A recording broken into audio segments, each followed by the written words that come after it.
오후의 시작, 세상의 모든 정보. 안녕하세요. 아나운서 임지웅입니다. 오늘 국립서울현충원에서 제70회 현충일 추념식이 거행됐습니다. 이재명 대통령은 순국 선열과 호국 영령께서 지켜온 나라가 더 빛나도록 하는 것이 우리에게 주어진 공동의 책무라며 일상이 흔들리지 않는 안전한 나라를 만들겠다고 강조했는데요. 잠시 후 오늘의 뉴스에서 자세한 소식 전해드리겠습니다.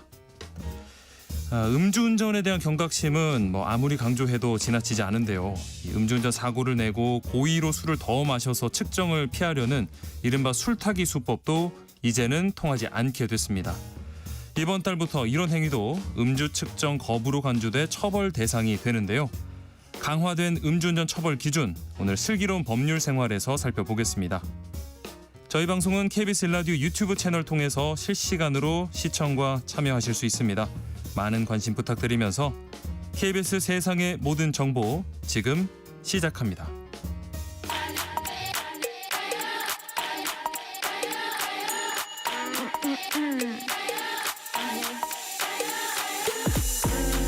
혹시 뉴스 빠뜨리셨나요? 한낮에 전해진 소식들 꼼꼼히 정리해드리겠습니다. 오늘의 뉴스 조현정 시사평론가와 함께합니다. 안녕하십니까? 네, 안녕하세요. 네, 오늘 현충일입니다. 네. 서울현충원에서 제70회 현충일 추념식이 열렸는데요. 이재명 대통령이 전한 추념사 메시지에는 어떤 의미가 담겨 있었을까요? 네, 이제 대통령의 메시지마다 항상 어떤 국가관이라든가 외교, 철학 이런 게 담겨 있기 때문에 네. 게다가 이번이 대통령 취임 후에 첫 국가기념일이었잖아요. 네. 그래서 좀 메시지에 주목을 해봤는데 지금 많이 화제가 되는 대목이 있더라고요. 네. 그 독립운동하면은 3대가 망하고 친일하면 3대가 흥한다. 이런 말 이제는 사라지게 만들겠다. 네. 이런 것들이 많이 화제가 되고 있는데요. 일단 추념식 장면부터 좀 훑어보면은요. 네. 오늘 국가유공자와 유족, 정부 주요 인사, 각계 대표, 시민 등 4천여 명이 참석했습니다. 이번 추념식은 전국 국립묘지에서 조기를 개양하는 영상을 먼저 띄우고요. 네. 그렇게 시작해서 전국에서 동시에 추모 묵념하고 추념 영상, 추념 공연, 또 국가유공자 증서를 수여하고 현충의 노래 재창 순으로 진행이 됐습니다. 국민의례 중에 국기에 대한 맹세문, 이거는 해병대 교육훈련단 소속인 최문길 상사가 낭독했는데 네. 이분이 그 선대에 독립유공자고 국가유공자가 모두 있는 보훈 가족이라고 해요. 네. 대단하신 가족이죠. 그러네요. 예, 이번 행사에서는 그 비무장지대 지뢰 제거 작업 중에 지뢰 폭발로 부상을 입은 예비역 육군병장 김희태 씨 등 4명이 국가유공자 증서를 받았는데 새 네. 정부 출범 후에 처음으로 대통령 명의로 나가는 증서였습니다. 네네. 이재명 대통령도 추념식에 참석을 했어요. 이재명 대통령은 추념사에서 거룩한 희생으로 대한민국을 지켜낸 순국 선열과 호국 영령 등의 명복을 빌며 머리 숙여 경의를 표한다. 이렇게 시작하면서 우리가 해마다 현충일을 기리는 이유는 기억하고 기록하고 책임을 다하기 위해서이며 네. 우리가 누리는 자유, 평화, 풍요와 번영이 어디에서부터 비롯됐는지 잊지 말아야 된다. 그래서 우리는 해마다 이렇게 모여서 기록하고 기억하고 책임을 다하겠다는 다짐을 해본다.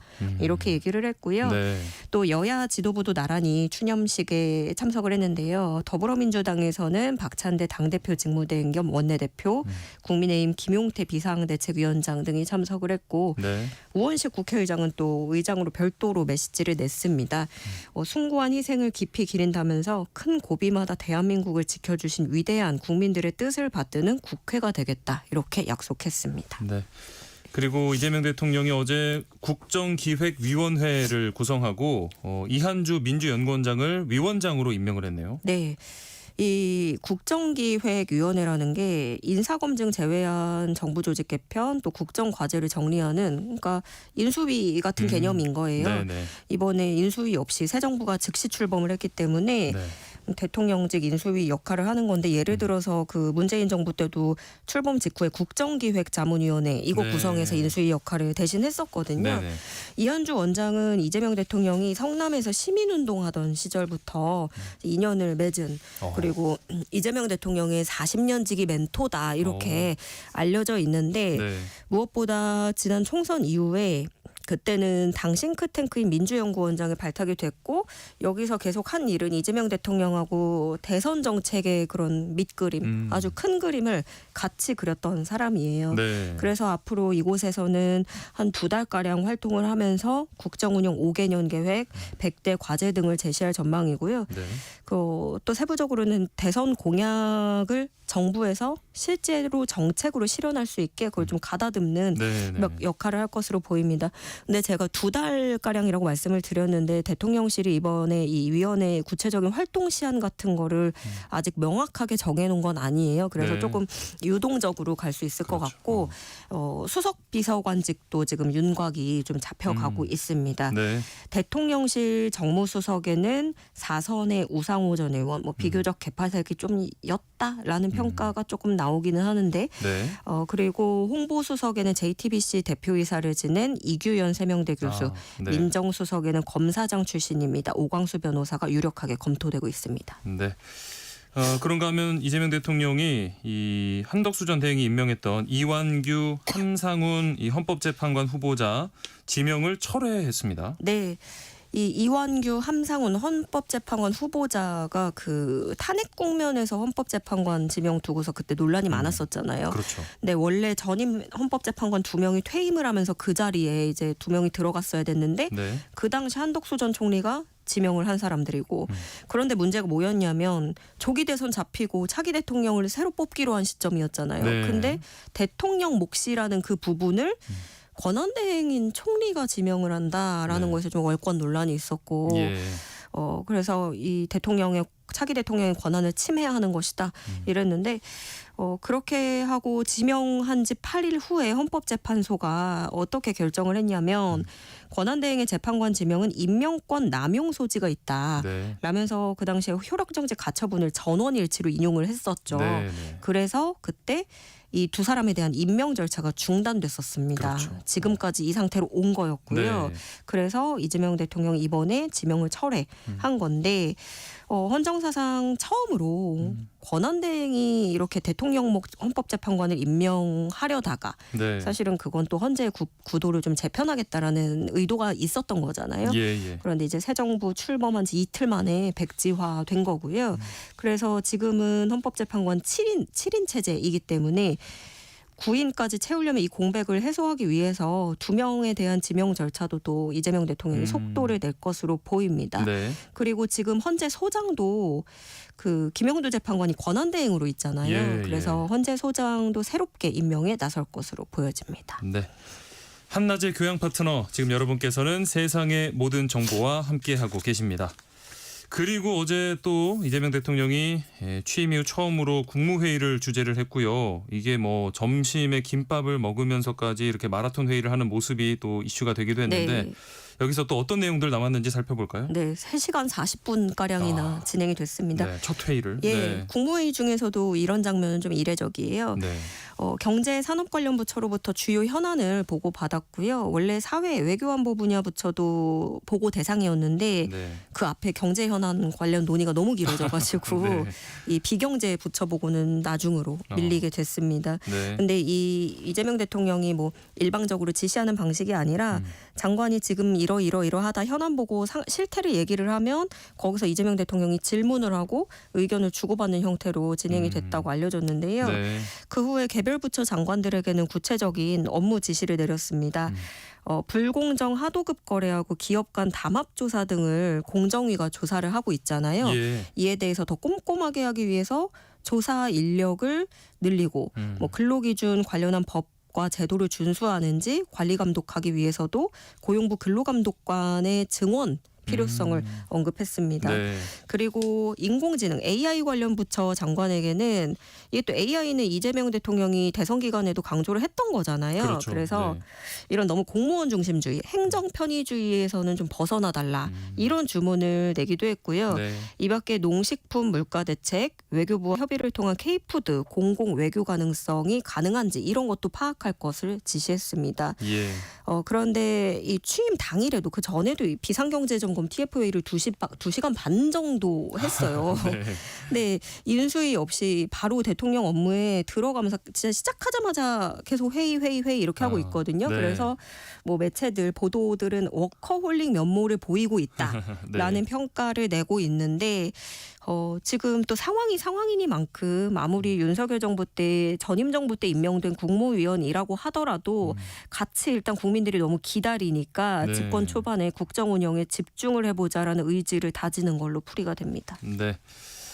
그리고 이재명 대통령이 또 대선 기간 언급했던 해양수산부의 부산 이전 준비 지금 이제 본격적인 준비 작업에 나섰다고요? 네, 이 해수부 부산 이전은 이재명 대통령의 대선 공약이기도 했습니다. 네. 부산을 수도로 만든다는 그림에서 네. 그러려면은 기본적으로 해수부부터 이전을 하는 게 이런 세부 공약 이행의 시작이라고 판단을 한 것으로 보여져요. 예. 네, 해수부 부산 이전을 추진하기 위해서도 절차들이 좀 필요하겠죠. 네. 네. 가장 먼저 해수부 안에 부산 이전 추진단을 만들고요. 대통령 비서실에는 해양수산 비서관을 신설해서 추진 방안을 구체적으로 확정을 하겠다는 계획입니다. 예. 그리고 관련 법안도 좀 먼저 따져봐야 돼요. 이게 행복도시법이라는 게 있습니다. 네. 이게 뭐냐면 외교부, 통일부, 법무부, 국방부, 여성가족부 여기는 서울에서 이전하지 않는다라는 규정이 있어요. 네네. 근데 보시면 여기 해수부에 대해서는 빠져있네요. 언급이 안 돼 있죠. 네네. 예, 그래서 해수부는 별도 규정이 없어서 해수부 측에서는 지금으로서는 법 개정 필요 없고 이전 계획 고시만 하면 된다고 보고 있는데 예. 근데 좀 더 이제 행복청의 유권 해석을 받아서 법적 절차를 그래도 뭐 어떤 논란을 만들지 않기 네, 위해서 네. 재확인하겠다는 예정입니다. 예. 예산 확보도 당연히 뭐 이전하려면 돈이 문제입니다. 그렇죠. 예, 네. 예산을 당장 편성을 해야 2027년쯤 돼서 하반기 돼서야 청사를 착공에 들어갈 수 있고 네. 그렇게 해도 빠르면 2029년에 이전을 시작하는 거거든요. 네네. 그리고 막상 또 이렇게 항상 지역 균형을 우리가 얘기를 하지만 어려운 거는 거기에 몸담고 있는 분들이 그렇죠. 막상 네. 이사를 가야 되고 그러면은 현실적인 문제들이 있죠. 이게 쉽지 않아요. 네. 일단 본인의 거처 가서 뭐 아무도 아는 사람 없고 또 특히 자녀를 키우는 경우에는 전학을 네, 가야 네. 된다든가 그래서 어떤 경우에는 이제 서울로 주말 부부로 왔다 갔다 하시는 분들도 되게 많잖아요. 네. 그래서 이런 부분들 풀어야 될 숙제인데 최근에 해수부 공무원 노조 설문조사에서는 본부 직원 86%가 부산 이전에 반대한다라고 답했습니다. 네. 그리고 이렇게 주거 문제 외에도 또 뭐 세종에도 뭐 대통령실 간다 뭐 이런 말도 있었지만 항상 이럴 때 문제가 뭐냐면 사실은 그 관계부처 직원들이 여의도 갔다가 세종 갔다가 뭐 또 부산 갔다가 이게 너무너무 어려운 거예요. 네네. 그런 부분에서 협업하기가 어려울 수 있다라는 우려도 제기되고 있어서 이런 부분들을 어떻게 조율하고 설득해 나갈지가 큰 과제가 되겠습니다. 네. 시간이 좀 오래 걸리는 일인 만큼 좀 서둘러서 진행을 하고 있는 모습이고요. 그리고 참 어제 그렇게 긴 마라톤 회의, 국무회의가 끝나자마자 곧바로 또 안전치안 점검 회의도 주재를 했어요. 네, 김밥 먹어가면서 1시 넘어서까지 워커홀릭 맞는 것 같습니다. 했는데 네. 바로 2시에 이거 치안 점검 회의를 주재를 했어요. 네. 안전 치안 점검 회의는 뭐냐면 장마철 이제 곧 다가오니까 대비 상황 점검하기 위해서 마련한 회의입니다. 네. 이재명 대통령은 우리가 조금 신경 쓰면 피할 수 있었던 재난재해 사고도 꽤 많은데 세월호 참사, 이태원 참사, 청주 오송지하차도 참사 등 이런 특성을 언급하면서 네. 예측할 수 있는 사건이 발생하는 경우에는 엄정히 대응하겠다 강조를 했고요. 네. 본인이 성남시장 재직할 때 재난재해 관리 업무를 했던 경험도 소개를 했어요. 예. 그 당시에 그 관내 지도에 색깔로 구분을 해서 올해하고 작년 그 전 이렇게 과거 데이터로 수해 지역에 스티커를 붙여봤더니 네. 이 마치 군대에서 이제 사격할 때 조준 탄착 지점처럼 0점 조정하는 듯이. 네, 그게 하나에 몰려 있다는 거예요. 이 말은 그렇죠. 뭐냐? 그러면은 사고 나는데 계속 나더라. 그렇죠. 예, 그렇죠. 그리고 유형도 비슷했다라는 거예요. 네. 그리고 뭐 예를 들어서 이런 거였다고 합니다. 뭐 막힌 우수관로를 그대로 방치를 했거나 장마인데 가랑잎들이 쌓여서 배수 시설이 막히고 우수 처리가 안 되거나 이런 식으로 대개는 우리가 원인을 알 수 있는 부분들이었다는 거예요. 네, 그래서 네. 원인이 있으면 대책 수립이 얼마든지 가능하다라는 입장을 전했고요. 또 치안 사고하고 관련해서는 고의적인 그런 악질적인 범죄 행위를 우리가 뭐 예측하고 막기는 쉽지 다 막을 수는 없지만 네. 교통사고 같은 경우에는 발생하는 지역에 많이 발생하고 그리고 또 사고 그 치안 사고 같은 경우에는 그래도 우범 지역이라는 것이 있을 것이기 때문에 네네네. 시간과 영역에 따라서 피해를 예방하는 것도 어느 정도는 또 가능해서 줄일 수 있지 않겠느냐. 예, 이런 얘기를 했고요. 또 지금까지는 보통 좀 부서를 배치할 때도 뭐랄까 그 국민 생명과 안전에 관계된 안전부서에는 조금 어떻게 등한시 된다고 해야 될까요? 네. 엘리트나 이렇게 우수한 인력으로 배정받으면은 평가가 좋으면 인허가 관리부서 같은 데로 가고 안전부서는 조금 기피하는 거기는 이제 뭐 뭔가 한직처럼 되는 그런 경향이 있으니까 이권이 관계되는 영역보다는 국민의 안전이 관계되는 영역에 좀 더 유능한 인재를 배치하는 개선을 하면 좋겠다. 이런 주문을 내리기도 했습니다. 네. 우리가 겪었던 그런 재난 재해들이 뭐 자연 재난도 많았지만 또 인재가 많았기 때문에 그런 부분 막을 수 있는 건 미리 막자라는 움직임으로 보이고요. 자, 그리고 어제 더불어민주당이 추진한 3대 특검법 임시국회 첫날 국회 본회의를 통과했습니다. 네. 3대 특검법. 그러니까 내란 특검법, 김건희 특검법, 최혜병 특검법 이렇게 세 가지가 모두 통과됐습니다. 예. 원래 국민의힘은 당론으로 반대하기로 정했잖아요. 네. 대부분 본회의장을 퇴장했는데 일부 국민의힘 의원들에게서 이탈표가 역시 나왔습니다. 네. 최혜병 특검법에는 7표 나왔고요. 내란 예. 특검법에 5표, 김건희 특검법에 6표 이탈표가 나왔는데 네네. 이 중에서 조경태, 안철수, 김혜지, 김재섭, 한재아 의원은 세 가지 특검법에 모두 찬성표를 던졌습니다. 예. 대통령실은 국회를 통과한 특검법이 국민들이 원하고 있다. 국민적 지지를 받고 있고 거부권을 쓸 이유는 매우 적다라는 입장을 밝혔어요. 네. 그리고 이 최혜병 특검법 통과되고 나서 해병대 예비역연대가 바로 국회 본관 앞에서 기자회견을 또 열기도 했는데요. 최상병 사망 사건 또 수사 외압 의혹의 진상 규명할 것 그리고 박정훈 대령의 명예회복을 촉구했습니다. 예. 그러면서 특검법으로 불이한 명령에 복종한 자들을 심판하고 이런 비극이 다시 반복되지 않도록 국민들께서 성원해달라 이렇게 호소하기도 했습니다. 네. 추가적으로 본회의에서 이 3대 특검법뿐만이 아니라 검사 징계법 개정안이라는 것도 상정됐는데요. 예. 지금 그러니까 검사 징계 같은 경우는 검찰총장이 청구를 해요. 그리고 이 징계해야 되는데 징계안을 심의하는 게 네. 검사징계위원회 이 법무부 산하에 들어가 있어요. 네. 그러니까 이 검찰총장 아하. 중심의 조직 문화, 의 수직 관계 그리고 그 안에서 해결한다는 그런 지적들이 있었거든요. 예, 그러면은 예. 자연스럽게 제 식구 감사기라든가 그렇죠. 이런 게 제대로 된 감사가 될 수 있겠느냐 네. 이런 지적이 있었거든요. 그래서 법무부 장관에게도 직접 징계심의를 청구할 수 있도록 하고 검사의 잘못이 의심될 때는 법무부 장관이 법무부 감찰관에게 조사할 수 있도록 한 건데요. 네. 이 내용은 이제 또 여야 입장이 엇갈리고 있지만 여러 가지로 정권 초반에 민주당의 어떤 입법 드라이브 이런 것들이 굉장히 강하게 전개될 전망입니다. 네. 자, 그리고 지난주에 이 북한 주민이 탄 목선이 동해 북방 한계선을 넘어서 표류하다가 우리 군에 구조된 걸로 또 확인이 됐네요. 네, 군에 따르면 지난달 27일 오전에 강원 고성 동쪽 100여 킬로미터 해역 NLL 이남에서 북한 소형 목선 한 척을 식별해서 해경과 공조해서 조치했습니다. 네. 여기 목선에 탑승한 인원은 4명이었고요. 관계기관에 인계를 한 상태인데 네. 지금 이 4명 모두가 북한으로 다시 돌아가고 싶다. 우리를 송환해달라. 이렇게 요구하는 것으로 알려졌습니다. 네. 그래서 지금 통일부에 따르면 지금 조사를 진행 중이고 이들의 의사가 제일 중요한 거니까 인도주의적 차원에서 뭐 귀국을 원한다면 안전한 송환을 추진하려고 하는데 그런데 이제 여기서 관건은 북한의 의견입니다. 네. 네. 지난 3월 달에도 이렇게 목선 타고 표류한 북한 주민 2명이 있었는데 네.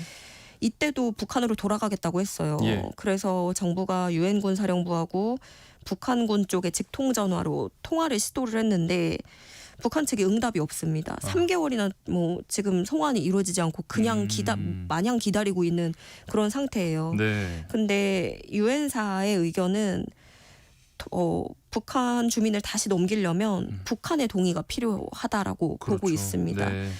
그런데 사실 김정은 위원장이 이제 우리하고의 관계 단절을 선포하면서 네. 연락도 안 되고 네. 송환도 어렵고 뭐 이런 상황이고요.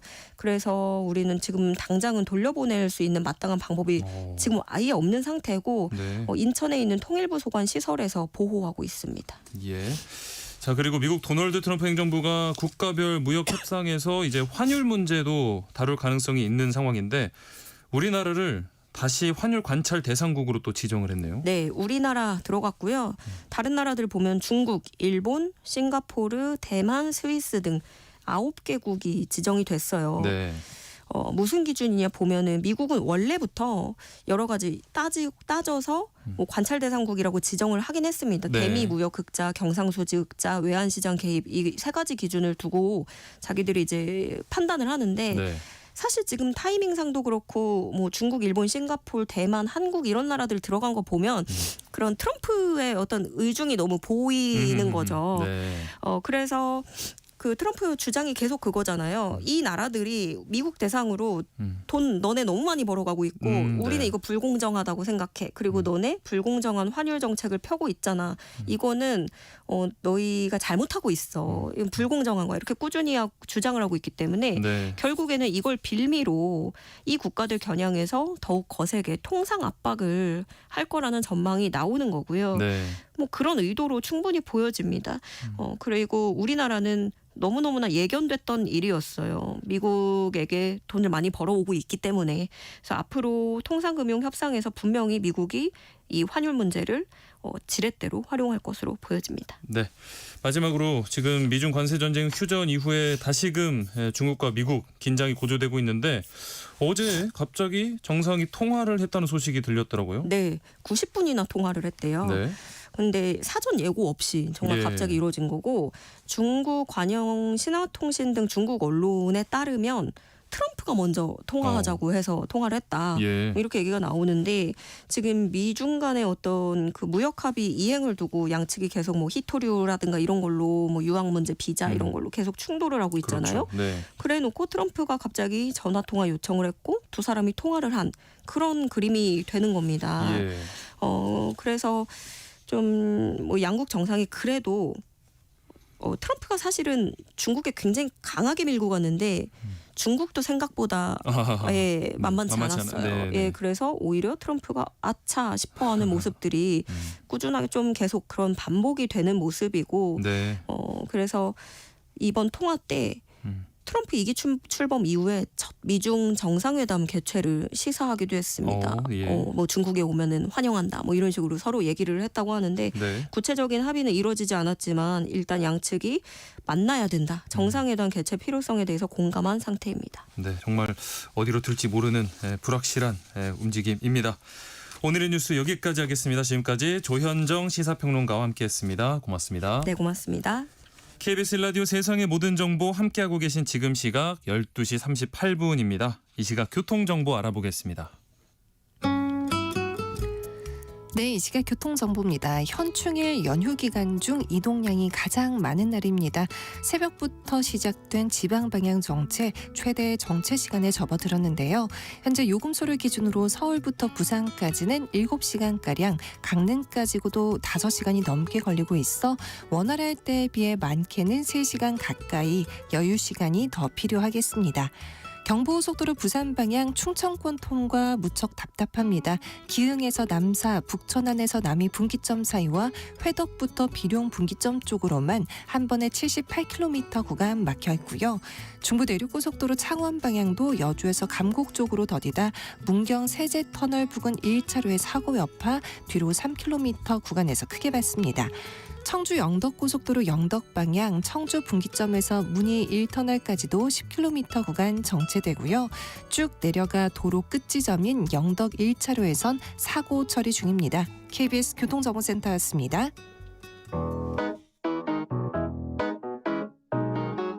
세상의 모든 정보는 청취자분들의 관심과 참여를 기다립니다. 방송 들으시면서 궁금한 점이 있거나 의견 공유하고 싶은 분들 계시면 문자 보내주세요. 추첨을 통해 모바일 쿠폰 보내드리겠습니다. 참여하실 번호는 샵 9730이고요. 짧은 문자 50원, 긴 문자 100원의 이용료가 부과됩니다. 콩 게시판을 통해서는 무료로 참여하실 수 있고요. KBS 1라디오 유튜브 채널을 통해서도 실시간으로 시청 참여하실 수 있습니다. 꼭 알아야 할 정보를 알기 쉽게 전달해드리는 세상의 모든 지식. 금요일은 일상 속 법에 관련된 궁금증을 쉽고 정확하게 풀어드립니다. 슬기로운 법률 생활 천수희 변호사와 함께합니다. 안녕하십니까? 네, 안녕하세요. 천수희 변호사입니다. 예, 이번 주는 어떤 내용 알아볼까요? 네, 그 연휴에 음주 단속을 벌인 결과 예상보다 많은 분들이 술 마시고 운전대를 잡았다는 결과가 나왔는데요. 예. 예를 들어 원주경찰서에서 7일부터 5월 28일까지 음주 단속을 벌인 결과 2달간 145명을 검거하고 이 중에 5명을 구속했다고 합니다. 네. 오늘도 연휴죠. 그래서 예. 원주뿐만 아니라 다른 지역에서도 대대적인 음주 단속을 실시해서 교통사고 예방에 총력을 기울이겠다는 기사들을 최근에 많이 접할 수 있는데요. 네. 그래서 오늘은 아무리 강조해도 지나치지 않은 음주운전에 관해서 알아보고자 합니다. 맞습니다. 정말 아무리 강조해도 지나치지 않은 이 음주운전 사고 뭐 뉴스가 계속 나오는데 최근에도 이 음주운전하고 역주행으로 일으킨 사고 또 소식이 있었거든요.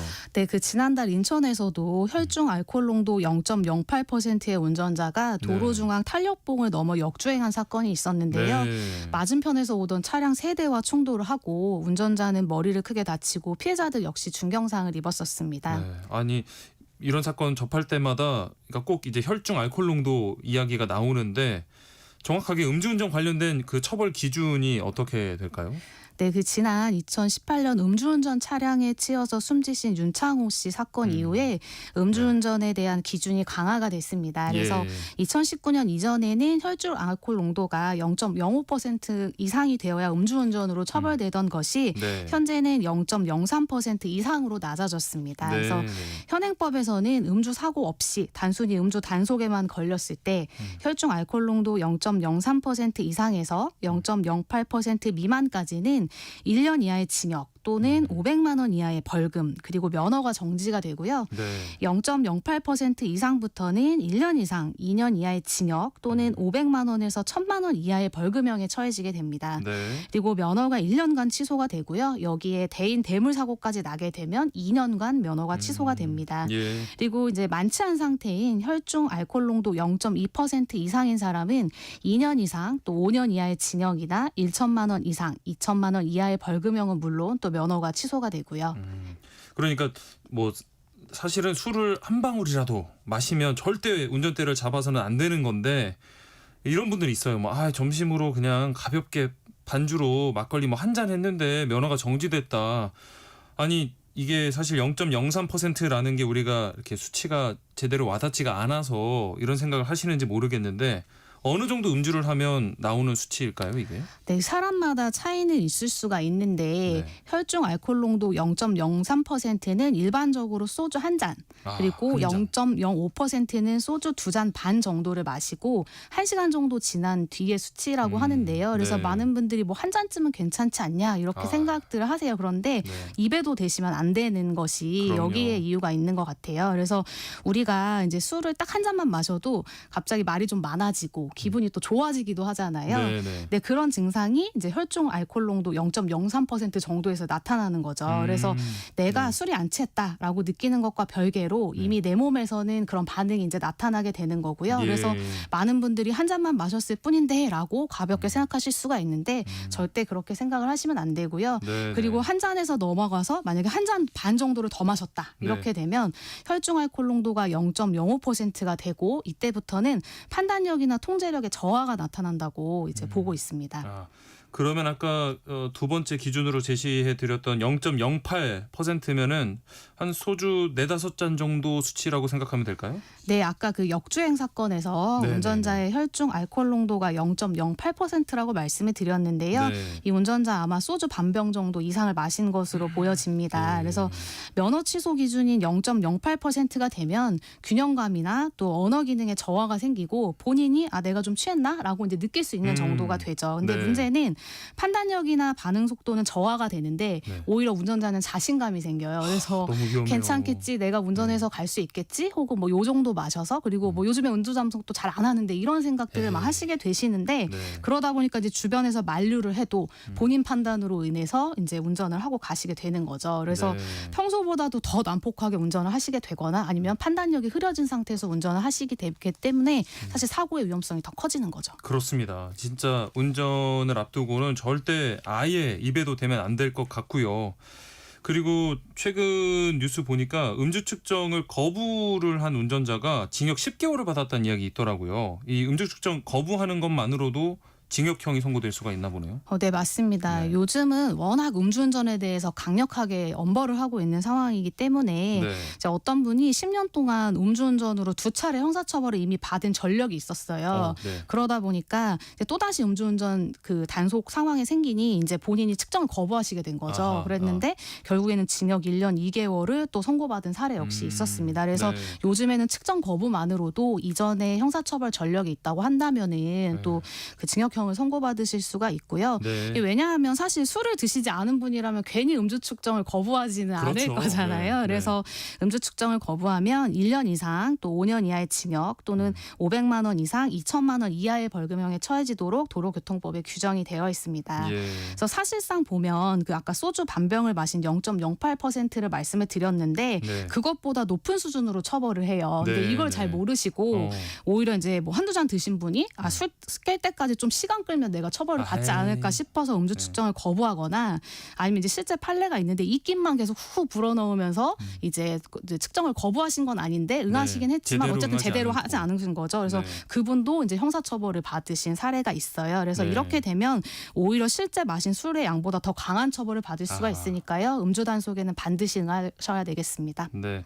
그 진짜 음주 측정을 이제 거부하는 경우에 뭔가 시간을 좀 때운다거나 아니면은 뭐 이렇게 사고 현장에서 약간 벗어나서 그 운전 당시의 혈중 알코올 농도를 측정할 수 없도록 술을 막 더 마시는 경우 이런 경우도 뉴스에 나왔거든요. 네. 근데 이 경우에는 음주운전으로 좀 처벌받지 않는 것 같았어요. 네, 네. 맞아요. 그 지난 4월에도 면허 취소 수준의 운전자가 그러니까 사실 0.08% 이상 술을 드신 거죠. 네. 이분이 그 음주를 하고 승용차를 몰다가 버스를 들이받고 현장에서 도망간 사건이 있었어요. 네. 근데 바로 사건을 파악을 하고 이제 경찰에서 그분을 검거하러 갔는데 네. 집에서 또 술을 드시고 계셨던 거죠. 근데 네, 그분이 하시는 말씀이 사고를 내기 전에는 술을 조금 마셨고 지금 많이 마셨기 때문에 나는 음주운전이 아니다 이런 네. 식으로 말씀을 하셨는데 아무래도 사고 낼 당시에 혈중 알코올 농도를 알아야 그 기준에 맞게 처벌을 할 수 있는 건데 네. 술을 더 마셔버리면은 이제 농도를 알 수가 없겠죠. 그렇게 되면 이제 음주운전으로 처벌은 못하고 네. 다만 사고를 내고 그 자리에서 수습을 안 하고 도망을 쳤기 때문에 네. 사고 미조치로만 가볍게 처벌을 받는다는 점을 악용하신 분들이 그동안 많았습니다. 네. 그래서 일부 막 인터넷에서는 뭐 이걸 또 뭐 방법이라고 이렇게 알려주는 경우도 네, 있던데 맞아요. 술을 마신 게 사실은 명확해 보이는데 심증이 있는데 처벌을 못 한다고 하니까 참 이게 문제가 있어 보이거든요. 그래서 작년에 법이 개정이 됐어요. 네, 그리고 네. 지난 수요일이죠. 6월 4일부터는 음주운전 후에 혈중 알코올 농도 측정을 방해할 목적으로 추가로 술을 마시거나 또 의약품을 복용하거나 하는 행위, 그동안 일명 술탁이라고 했어요. 네, 근데 네. 이러한 행위에 대해서도 음주 측정 거부와 동일한 처벌을 받게 됩니다. 그래서 따라서 1년 이상 5년 이하의 징역형 또는 500만 원에서 2천만 원 이하의 벌금형이 부과가 되니까요. 네. 앞으로는 뭐 음주 운전 후에 측정을 회피하거나 그리고 이렇게 방해하는 행위 절대로 있어서는 안 될 것 같습니다. 이렇게 음주 측정을 뭐 거부하고 도주한 사람들은 뭔가 의도가 있어서 한 게 분명하니까 저는 더 강하게 처벌해야 된다고 생각을 네. 개인적으로 합니다. 네, 맞습니다. 예. 그리고 음주운전으로 이제 인명사고를 일으키는 경우도 많이 있는데 아까 말씀하신 윤창호법 시행 이후로 좀 어떻게 달라졌나요? 네, 그 음주운전을 해서 인명사고를 내는 경우에는요. 특정범죄 가중처벌법과 도로교통법 두 개 개의 법으로 처벌을 받게 됩니다. 네. 그래서 먼저 특가법상의 음주운전으로 사람을 사망하게 한 경우에는 기존에 1년 이상의 징역이어서 굉장히 좀 가벼웠어요. 그런데 네, 이제는 네. 최고 무기징역, 최저 음. 3년 이상의 징역형으로 개정이 됐고요. 예. 또 사람을 다치게 한 경우에도 10년 이하의 징역, 500만 원에서 3천만 원 이하의 벌금이던 것이 1년에서 15년 이하의 징역, 그리고 또 1천만 원 이상, 3천만 원 이하의 벌금으로 아주 무겁게 개정이 됐습니다. 예. 그래서 또 이제 이런 특가법과 별개로 또 도로교통법이 있는데요. 이제 윤창법 시행 이후에도 여러 번 위헌 판결이 나고 이런 이유들로 이제 개정이 많이 되어서 많은 분들이 이 법이 어떻게 시행이 되고 있는 건지 헷갈려하시는 분들이 있어요. 그런데 네. 현재는 10년 안에 벌금 이상의 음주운전 전력이 한 번이라도 있으면 네. 다음 처벌 시에는 가중 처벌이 돼서 이제 또 그런 대상이 된다고 생각을 10년. 하시면 되겠고요. 예. 그리고 또 초범의 경우에는 혈중 알코올 농도 0.03%에서 0.05% 미만 구간, 그다음에 네. 0.08%에서 0.2% 미만, 그리고 0.2% 이상 같이 세 구간으로 나눠서 처벌 수위를 정했는데요. 네네. 재범의 경우에는 0.03%에서 0.02% 미만은 무조건 1년 이상의 5년 이하의 징역 또는 0.2이네요. 네. 그리고 500만 원 이상 그리고 2천만 원 이하의 벌금, 그리고 0.2% 이상이면은 2년 이상 6년 이하의 징역 또는 1천만 원 이상 3천만 원 이하의 벌금으로 두 개 구간만으로만 나눠서 더 강하게 처벌을 하고 있습니다. 재범일 경우에. 네. 그리고 요즘에는 또 이제 술뿐만 아니라 마약이나 아니면 수면제, 우울증 약, 아니면 또 진통제 이런 신경 안정제 등에 의한 약물에 의해서 정상적 운전이 불가능한 경우도 있는데요. 네. 이런 상태에서 내가 만약에 운전을 했다. 그래서 사고가 났다. 이렇게 되면 3년 이하의 징역 또는 1천만 원 이하의 벌금형에 처해지도록 되어 있기 때문에 뭐 술뿐만 아니라 마약 당연히 안 되는 거고요. 네네. 그리고 뭐 진통제나 뭐 수면제 이런 걸 드셨다고 하신다면은 되도록이면 운전을 안 하시고 그렇죠. 네, 택시나 뭐 대중교통을 이용하시는 것이 좋겠습니다. 네. 그런데 뭐 저도 그렇지만 아직까지도 이 음주운전 처벌이 좀 약하다고 생각하는 분들이 많은 것 같아요. 네. 네, 그 처벌이 근본적으로 약한 이유는 과실치사, 실수로 사람을 죽게 하는 죄가 형법상 최대 2년의 금고입니다. 이제 네. 그렇다 보니까 음주운전으로 사람이 사망하게 되면 징역 3년에서 이제 무기징역까지 받을 수 있게 법 자체는 되어 있기 때문에 네. 그나마 이보다 훨씬 더 가중 처벌하는 법이 마련돼 있기는 합니다. 네, 그럼에도 불구하고 이제 법원에서는 기본적으로 고의로 사람을 죽인 것과 네. 실수로 운전을 하다 사람을 죽인 것은 전혀 다르다. 이런 형식적인 좀 개념에 머물러 있지 않나 생각이 들어요. 그래서 네. 사람을 이미 죽거나 다치게 한 사안이 아니라 단순히 음주운전으로 적발이 되어 벌금형 처벌을 받은 전력은 또 그다지 가중처벌의 요소로 보지도 않고 있고요. 그리고 네.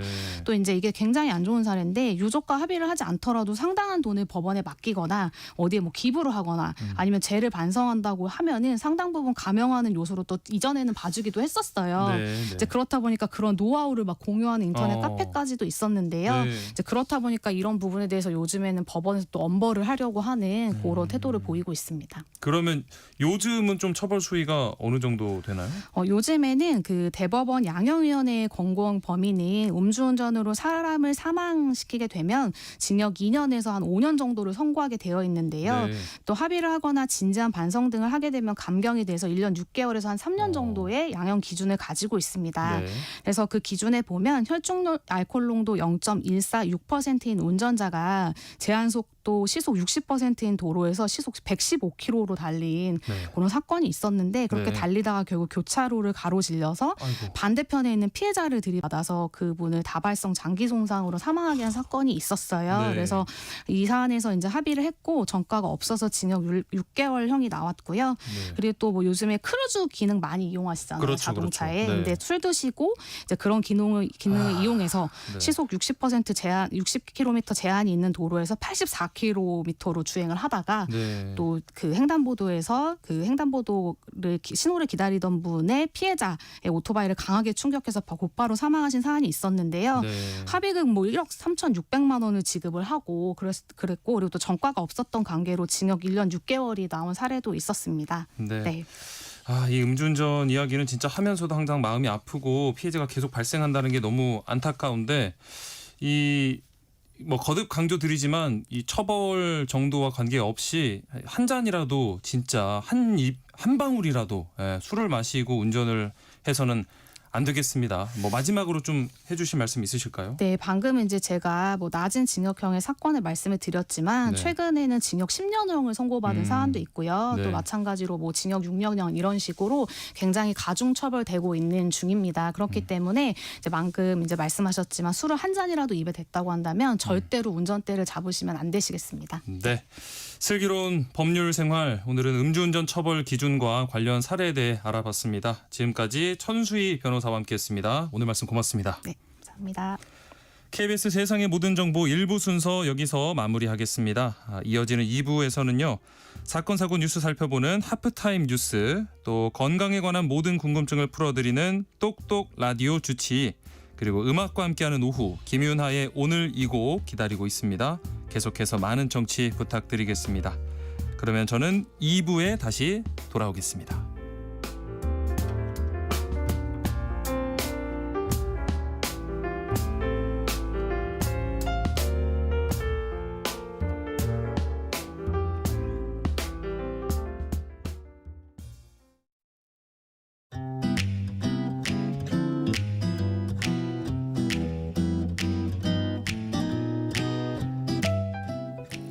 안녕하세요. 바른말 고운말입니다. KBS 1텔레비전에서 방송되고 있는 우리말 겨루기에 나왔던 문제를 짚어보겠습니다. 오늘은 우리말 달인 도전 1단계 문제로 두 표현 중에 맞는 것을 찾는 것입니다. 먼저 구경꾼이 몰려들어 옴너위 없는 상황이다. 구경꾼이 몰려들어 옴나위 없는 상황이다 중에 어느 것이 맞을까요? 이 경우에는 옴나위 없는이 맞습니다. 옴나위 없다는 꼼짝할 만큼의 적은 여의도 없다란 뜻으로 문제에 나온 예문의 뜻을 잘 보여줍니다. 또 스스로를 미혹하다고 생각하지 마세요. 스스로를 미혹하다고 생각하지 마세요 가운데 맞는 것은 어느 것일까요? 여기서는 미욱하다가 맞습니다. 미혹하다는 하는 짓이나 됨됨이가 매우 어리석고 미련하다는 뜻입니다. 마지막으로 마당이 꽤 너르다라는 뜻의 형용사는 널찍하다인데요. 이 말은 너 밑에 리을 비읍 받침을 쓰는 널다에 직하다가 결합한 말이지만 발음 그대로 널찍하다로 적습니다. 이는 용언의 어간 뒤에 자음으로 시작된 전미사가 붙어된 말은 그 어간의 원형을 밝혀 적어야 하지만 그 어간의 겹받침의 끝소리가 드러나지 않는 것은 소리대로 적는다는 규정에 따른 것입니다. 지금까지 바른말 고운말 아나운서 국혜정이었습니다.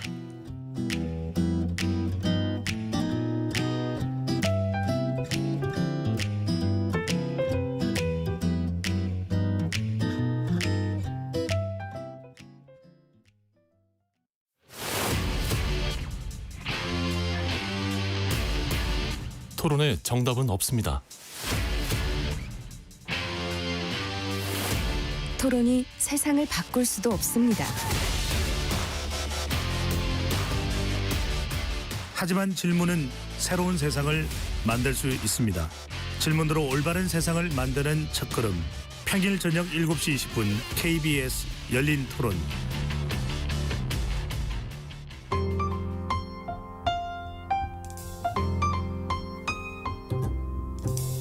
어떤 하루 보내고 계신가요?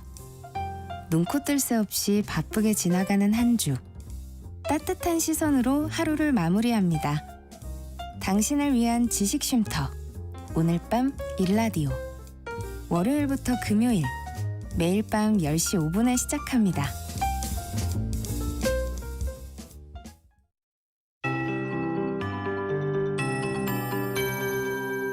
KBS 58분 날씨.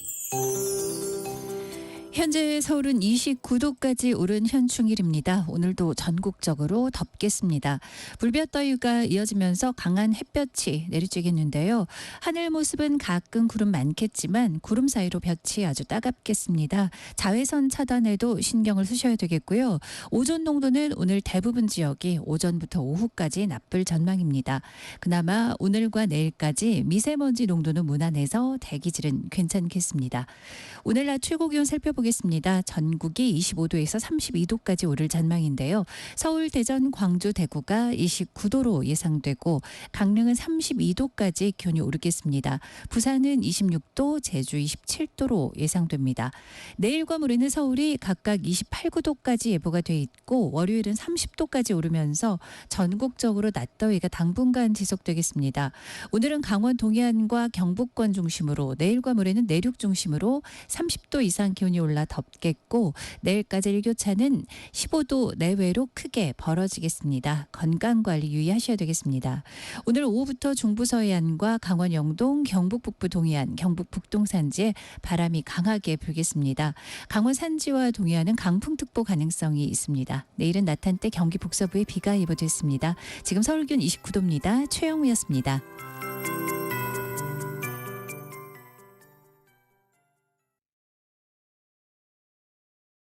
정성을 다하는 국민의 방송 KBS가 한시를 알려드립니다. AM 711kHz, FM 97.3MHz, KBS 1라디오입니다. HLKA.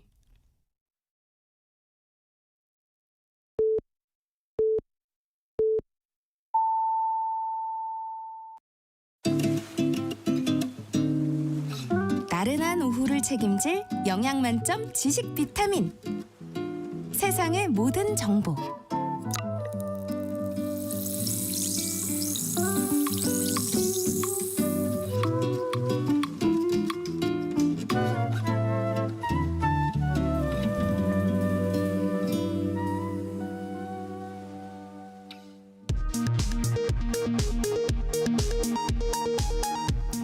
이 시각 라디오 정보센터 뉴스입니다. 이재명 대통령은 오늘 제70회 현충일 추념식에 참석해 제복 입은 민주시민들이 국민을 지키는 동안 대한민국이 군장병과 경찰, 소방 공무원들을 지키겠다고 밝혔습니다. 더불어민주당은 오늘 원내대표 후보 등록을 마감하는 가운데 권리당원 온라인 투표, 국회의원 투표를 거쳐 오늘 13일 차기 원내대표를 선출할 계획입니다. 국민의힘은 오늘 16일 원내대표 선출을 목표로 선거관리위 구성 등 준비에 착수한 가운데 대선 패배 책임론을 둘러싼 당내 갈등이 이어지고 있습니다. 한국은행은 국내 정치 불확실성 정도를 나타내는 지수가 6.3 대통령 선거를 전후로 비상계엄 사태 이전과 비슷한 수준까지 안정된 것으로 나타났다고 밝혔습니다. 미국 트럼프 행정부가 한국을 다시 환율 관찰 대상국으로 지정했습니다. 기획재정부는 미 재무부와 상시 소통을 통해 상호 이해와 신뢰를 확대하겠다고 밝혔습니다. 지금까지 라디오 정보센터 뉴스 정한나였습니다.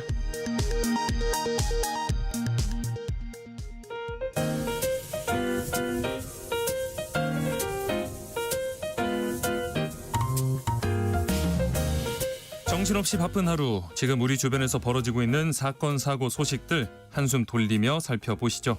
하프타임 뉴스 임선우 뉴스캐스터와 함께합니다. 안녕하십니까? 안녕하세요. 먼저 반가운 스포츠 소식부터 살펴보죠. 너무 반가웠네요. 한국 축구가 11회 연속 월드컵 본선 진출 금자탑을 세웠습니다. 네, 잉글랜드나 프랑스 같은 이 웬만한 축구 강국도 이루지 못한 대기록에 세계가 깜짝 놀랐습니다. 예. 홍명보 감독이 이끄는 축구 대표팀이 이라크와 북중미 월드컵 아시아 3차 예선 B조 9차 원정 경기에서 2대0으로 이기면서 네. 조 2위까지 주어지는 본선 직행 티켓을 거머쥐었습니다. 1986년 멕시코 대회부터 1년 앞으로 다가온 북중미 대회까지 11회 연속 월드컵 본선 무대를 받는 쾌거를 올린 건데요. 네. 11회 연속 본선 진출은 세계 6위에 해당하는 대기록입니다. 네. 역대 최다인 5차례나 세계 축구 정상에 오른 이 삼바 축구 브라질이 1930년 열린 제1회 우루과이 대회부터 직전 카타르 월드컵까지 본선에 단 한 차례도 빠지지 않고 22회 연속 출전에 압도적인 1위에 올라 있고요. 예. 이어서 전차 군단 독일이 옛 서독 시절을 포함해서 1954년 스위스 대회부터 카타르 카타르까지 18회 연속 본선에 올랐고 네. 카타르 월드컵 우승국이자 현재 피파 랭킹 1위인 아르헨티나가 14회로 또 이탈리아와 공동 3위에 이름을 올리고 있습니다. 네. 여기에 무적함대 스페인이 카타르 대회까지 12회 연속 출전으로 5위인데 월드컵에서 밥 먹듯이 우승한 이런 쟁쟁한 나라들 바로 뒤에 한국이 6위에 자리했습니다. 와, 네. 참 대단한 기록이죠. 예. 네, 10회 이상 연속 본선 진출을 이룬 건 우리나라를 포함해서 전 세계에서 이렇게 6개국뿐이라고 하네요. 축구 종가로 불리는 잉글랜드나 월드컵 우승 경력을 지닌 아트사커 프랑스도 이 통산 출전 수는 한국보다 많지만 연속 출전만 놓고 보면 카타르 대회까지 이어온 7회가 최다고요. 네. 아시아 축구 연맹 내에서는 일본이 이번 북중미 대회까지 8회 연속 진출을 달성해 한국에 이어서 2위이라는 북중미까지 4회 연속 출전에 성공했습니다. 네. 한국은 사상 처음으로 월드컵 본선에 참가했던 1954년 스위스 대회를 포함하면 통상 본선 출전은 12회로 이 역시도 아시아 축구 연맹 소속 국가 중 단연 1위에 올라 있는데 놀라운 대기록을 또 한 번 달성한 우리 축구 대표팀이 이번 북중미 월드컵에서도 좋은 성적 받을 수 있도록 많은 응원 부탁드리겠습니다. 네, 파이팅입니다. 자, 그리고 오늘 현충일을 맞아서 다시 한번 생각해 보게 되는 소식인데 이 국가를 위해 희생한 유공자들에 대한 지원이 여전히 좀 턱없이 부족한 실정이라고요. 네, 현재 홀로 사는 국가 유공자 15만 5천여 명으로 이 가운데 80% 이상 그러니까 5명 중 4명은 65살 이상 고령자라고 합니다. 예. 돌봄 수요가 늘고 있지만 보훈 재가복지 서비스를 이용하는 홀몸 유공자는 10명 중 1명꼴에 불과한데요. 네. 사회적 고립과 고독사를 예방하기 위한 관련 법 개정안도 지난 2월에야 발의가 됐다고 합니다. 19살에 6.25 전쟁에 참전한 94살의 김태수 할아버지는 베트남 전쟁에도 참전한 후 고엽제 후유증을 앓고 있는데요. 아내마저 2년 전 요양병원에 입원하면서 홀로 생활하고 있다고 하고요. 네. 또 6.25 전쟁 참전 용사인 92살 우상수 할아버지 역시 홀몸 가구라고 합니다. 이 보훈 재가복지 서비스를 이용하지만 요양보호사가 집을 찾는 건 고작 일주일에 한 번뿐이라고 하네요. 네. 국가유공자 평균 연령이 이제 70대를 넘어가면서 혼자 사는 독거노인들이 많아 복지 사각지대에 놓여 있는 부분들이 많은데 유공자들의 존엄한 노후를 위한 맞춤 지원이 절실한 상황입니다. 네, 많이 외로우실 것 같은데 지원 폭이 좀 넓어졌으면 좋겠습니다. 네. 어제 그리고 사고 소식이 있었는데 용인에서 이 대형 중장비가 아파트를 덮치는 사고가 있었어요. 네, 사고가 난 건 어젯밤 10시 10분쯤이었는데요. 인덕원에서 동탄에 있는 복선전철 공사 현장에서 무게 70톤, 길이 40m가 넘는 천공기가 쓰러지면서 네. 인근 아파트를 덮쳤습니다. 예. 이 올라온 영상을 보면요. 아파트 절반 높이만큼이나 돼 보이는 거대한 철제 기둥이 외벽에 아슬아슬하게 비스듬히 걸쳐 있는데 기둥 끝과 맞닿은 꼭대기층은 벽면 일부가 무너지기까지 했습니다. 네. 15층짜리 아파트인데 꼭대기층에 한 번 받고 그 다음에 목이 꺾이면서 아래층을 쳤다고 하는데 지진이 날 정도로 흔들렸다고 하네요. 예. 천만다행으로 다친 사람은 없었지만 한밤중에 벌어진 날벼락에 주민들은 뜬 눈으로 밤을 지새웠는데요. 놀란 밤에 겨우 몸만 빠져나와서 인근 호텔 등으로 대피했다고 합니다. 네. 신고를 받고 출동한 소방당국은 대형 크레인을 이용해 넘어진 천공기를 절단하고 해체하는 작업을 진행하고 있고요. 경기도 안전특별점검반도 출동해서 긴급 안전점검에 나섰는데 유관 점검 결과로는 아파트 구조에 이상이 없는 것으로 확인이 됐다고 합니다. 하지만 주민들의 불안을 고려해서 정밀 안전진단을 실시하기로 했고요. 소방당국은 현장 수습이 마무리되는 대로 경찰과 함께 정확한 사고 원인 조사에 착수할 예정입니다. 네. 이 물가도 오르고 요즘 힘든데 서울시가 내년부터 하수도 요금을 올리기로 했네요. 네, 앞으로 5년간 매년 9.5%씩 인상하기로 했는데요. 다름이 아니라 곳곳에서 문제가 되고 있는 땅꺼짐, 싱크홀 사고 예방을 위해서라고 합니다. 네. 서울시는 어제 물가대책위원회에서 인상안이 통과됐다 밝혔는데 구체적으로 요금 인상과 함께 지금의 가정용 하수도 사용료 누진제를 없애고 단일요금제로 전환하는 게 골자입니다. 네. 인상폭은 3제곱미터당 연간 평균 84.4원씩 총 422원입니다. 업종별로 보면 가정용의 연평균 인상액은 3제곱미터당 72원, 5년간 총 360원이 오르고요. 일반용의 경우 동일한 조건에서 117.6원, 5년간 588원이 오릅니다.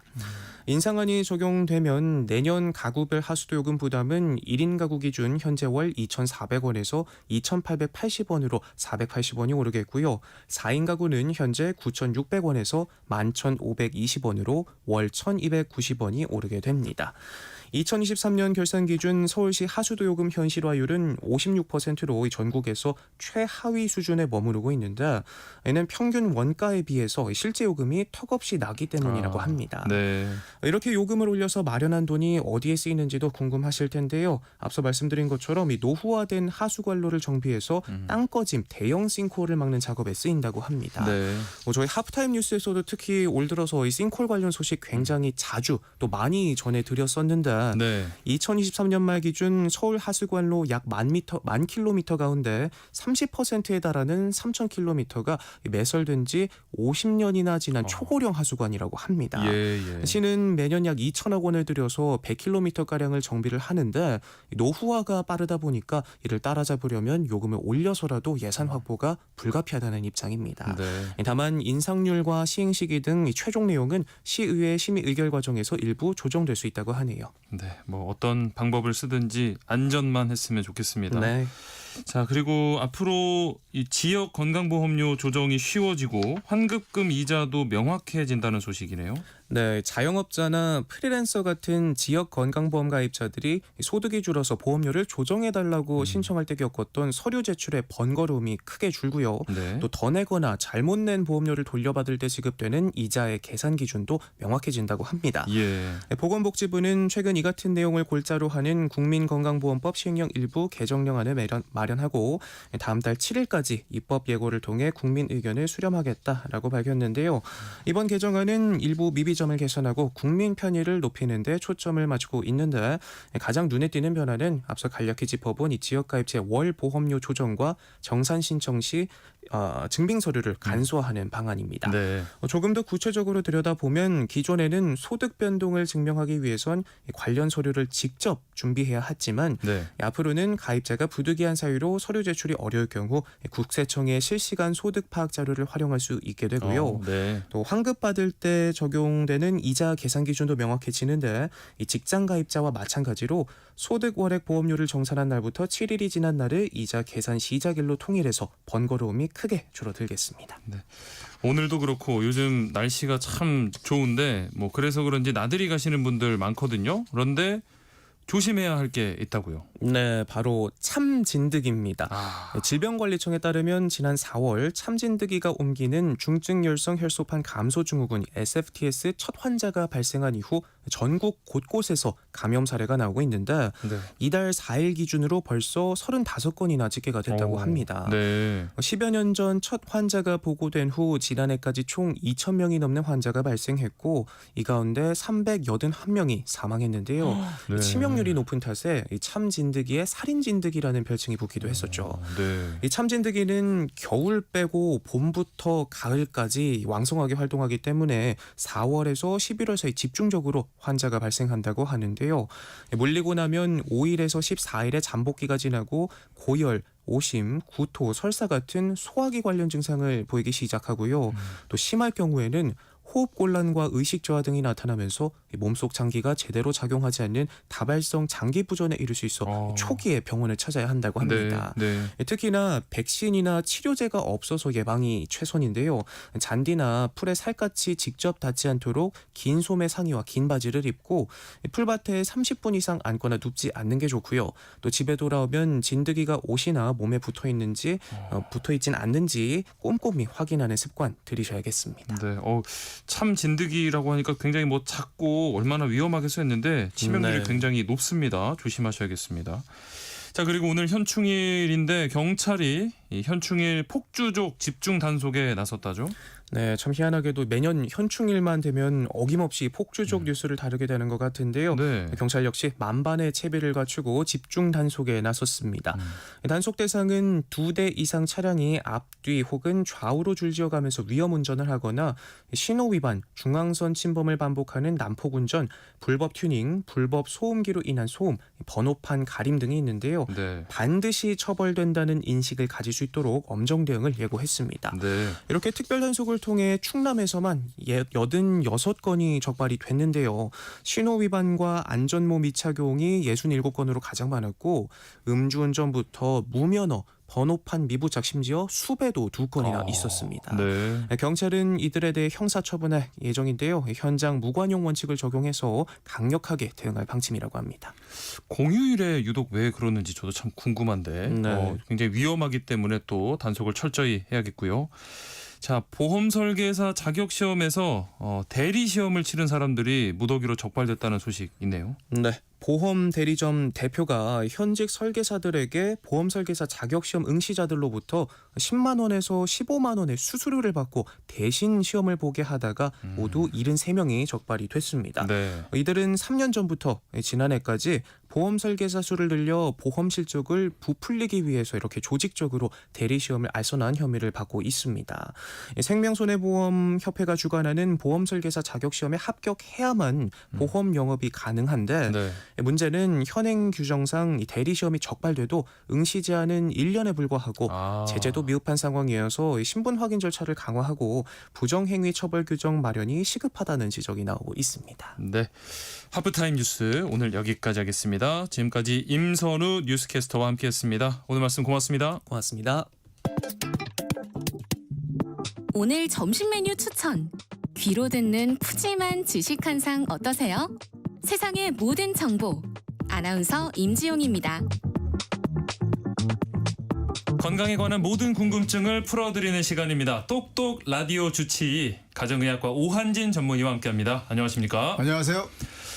사람들이 이 먹는 약의 종류가 진짜 많아요. 뭐 병을 치료하기 위해서 먹기도 하고 또 영양 보충에 도움을 주기 위해서 먹기도 하는데 어떤 때는 이 약을 먹는 방법이 잘 돼 있나 이런 걱정이 좀 들기도 하던데요. 맞아요. 어떤 약이든 간에 약을 복용할 때는 약마다 이 복용 방법, 시간, 또 주의해야 할 음식, 다른 약물과의 상호작용 이런 게 다 다르기 때문에 네. 올바른 복용법 이거 굉장히 중요하거든요. 네. 약은 이 복용법을 잘 지켜야 또 주의사항을 잘 지켜야 효과가 제대로 날 수 있고 부작용을 줄일 수가 있습니다. 네. 뭐 예를 들면 식전에 먹어라, 식후에 먹어라, 뭐 또는 식사와 관계없이 먹는 것이다. 이런 이제 약마다 복용법이 또 다르고 네. 거기다가 이제 만성 질환자나 노인들은 여러 약을 한꺼번에 같이 먹는 경우도 많잖아요. 예, 그러다 예, 보니까 약물들의 상호작용 또 부작용 이런 게 이제 주의가 필요할 때가 있습니다. 네. 그러면은 아주 기본적인 것부터 여쭤봐야 되겠는데 약을 이 정해진 시간에 먹는 거 중요하겠죠? 아주 중요하죠. 네. 이 정해진 시간을 왜 주느냐 하면 약의 유효한 작용 시간이 다르기 때문이에요. 네. 예를 들어서 하루 3번 먹어야 하는 약 이것은 한 번 먹으면 8시간 지속이 되기 때문에 3번으로 나누는 거거든요. 네. 24시간을 다 효과를 보려면 네네. 3으로 나누면 8시간마다 되잖아요. 네네. 그런데 우리는 하루 3번 먹어라 이렇게 약을 드리면 아침 먹고 점심 먹고 저녁 먹고 한참이 비어요. 그렇죠. 왜냐하면 아침과 점심 사이의 시간이 짧습니다. 네네. 그리고 점심과 저녁 시간도 짧아요. 8시간이 안 돼요. 네네. 근데 이걸 자꾸 밥 먹고 먹느라고 그냥 급한 시간 내에 계속 먹는 거예요. 그러고는 밤중에 약효 시간이 떨어지면 아침 새벽쯤에 이제 막 아프네, 열이 나네 이런 소리를 하게 되는 거예요. 네. 그러니까 이걸 이제 예전에는 이 우리나라 국민들의 이 교육도 잘 돼 있지 않고 거기다가 시계도 별로 없던 시절에 네. 하루 3번 약을 복용시키기가 굉장히 어려워서 3번 먹을 때 밥 먹을 때마다 식사 먹으면 때. 좋겠다 이렇게 이제 표현을 한 거였는데 네. 이제는 이제 누구나 시계가 있고 누구나 알람이 있는 그렇죠, 상황에서 그렇죠. 네. 이걸 이제는 이 정해진 시간에 맞춰서 먹는 것을 좀 잘 알려드리는 게 좋을 것 같아요. 그 예전에 했던 것들을 아직도 반복하고 있다는 건 조금 나쁜 방법인 것 같고 네. 또 이 먹을 약이 많은 분들 고령자분들 이런 분들한테는 좀 이 정해진 시간을 좀 알려드리는 게 좋겠습니다. 네. 그러면 만약에 이 약 먹을 때를 놓친 경우에 네. 어떻게 하는 게 좋을까요? 우선 이제 원래 먹어야 할 시간이 지나서 이제 확인이 된 거잖아요. 네네. 그러면 이 바로 먹는 게 우선 맞습니다. 먹을 생각났을 시간이 때. 지났으면 바로 먹는 게 나아요. 그리고 네.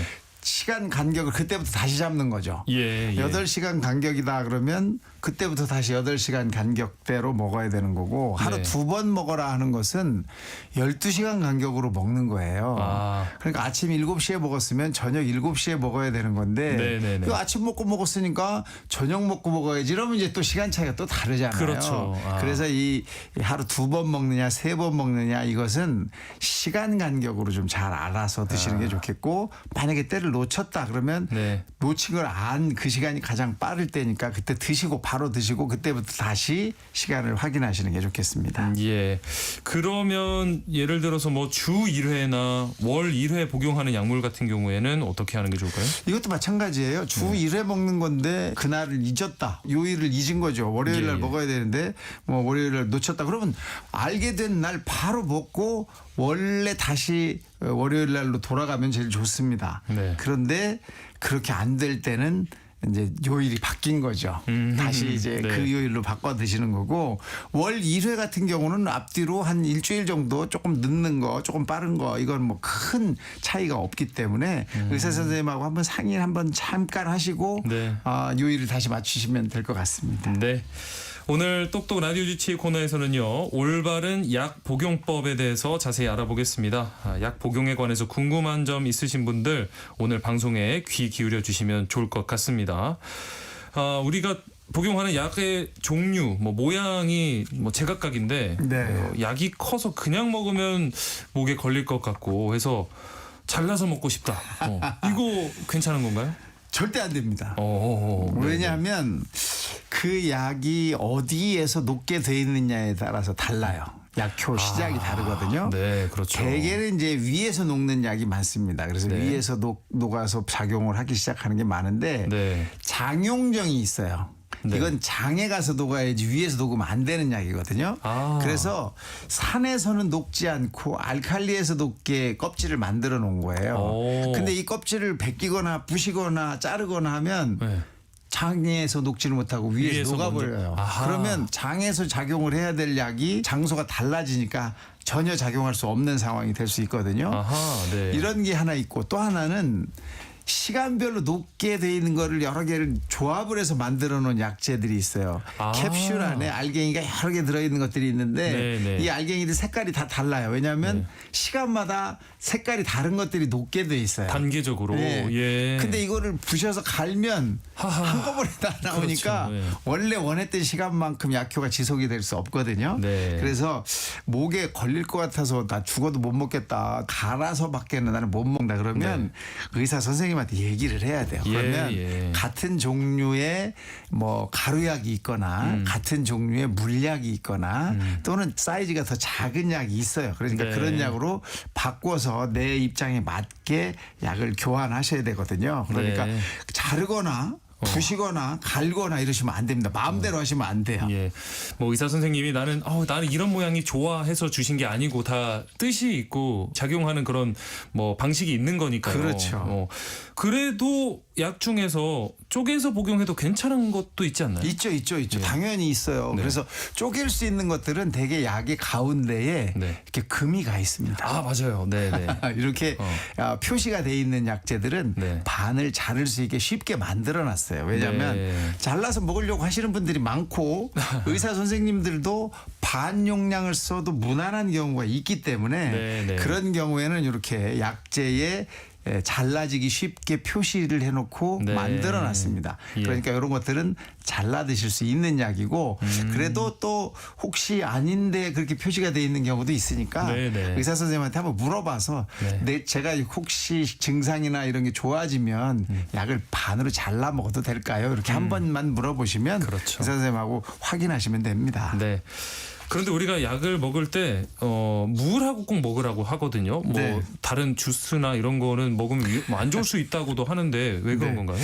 아니 물은 사실 여러 가지를 녹일 수 있는 가장 최적의 물질이에요. 네. 그런데 이제 그거 말고 다른 뭐 우리의 기호식품들이 많잖아요. 네네. 뭐 그런 것들은 이 물과 다르게 산이나 알칼리스 쪽으로 조금씩 바뀌어 있습니다. 네네. 그러다 보니까 어떤 때는 이 위에서 녹지 말아야 할 게 그 음료수나 이런 것들하고 같이 먹어서 녹아버릴 수가 있고 네. 또 흡수가 안 될 수도 있고 이래서 그 맹물이나 조금 따뜻하게 데운 물 이런 정도의 물과 드시는 게 가장 좋고요. 네. 또 넘어가질 않잖아요. 예. 그냥 약을 먹으면 걸려가지고 문제가 생길 수도 있지 않습니까? 네, 그래서 네. 물 충분한 양의 물과 한꺼번에 드시는 게 좋습니다.